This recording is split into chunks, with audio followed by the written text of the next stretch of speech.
Next up is number 712, Because I Could Not Stop for Death. Yet another incredibly profound and famous work of hers. This is another one where if somebody's going to bring up Emily Dickinson, this might be the type of poem.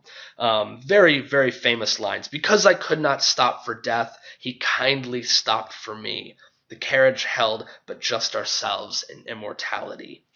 This sort of, and again, like the irony, the kindness of death. That death, it's like, oh, I was so busy, I couldn't stop for death. I didn't have time for death. But death kindly stops for you. Death will always make time. So it says, we slowly drove, he knew no haste, and I had put away my labor and my leisure too for his civility. Like the idea that death is civilized and sophisticated, and we, in our labor and our leisure and our playing around, that we're the vulgar ones. Like death isn't the morbid, vulgar, grotesque thing. It's us, trying to, make money and live a happy life and all this. That's the absurdity. We passed the school where children strove at recess. I always love that she uses the word strove there. Of course it implies the idea. It's like it's not where children played. It's that they strove, that they're struggling, that there's some sort of difficulty in this sort of finding your way through life. Going on, it's this idea. We paused before a house that seemed a swelling of a ground. The roof was scarcely visible, the cornice and the ground.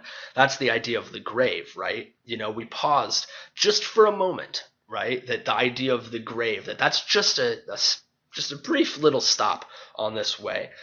Since then, 'tis centuries and yet feel shorter than the day.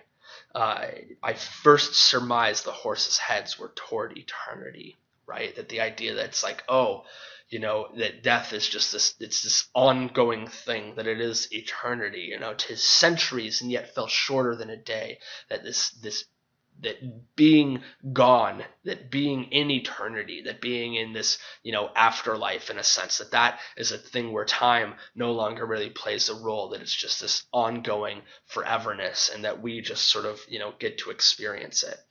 There's a lot of intrigue to this one, the idea that, eternity is something forever, but it doesn't feel like forever. We're not necessarily, taking our time with it. And also just this idea that death is doing us a favor, that he's coming and picking us up so that we can go on this adventure.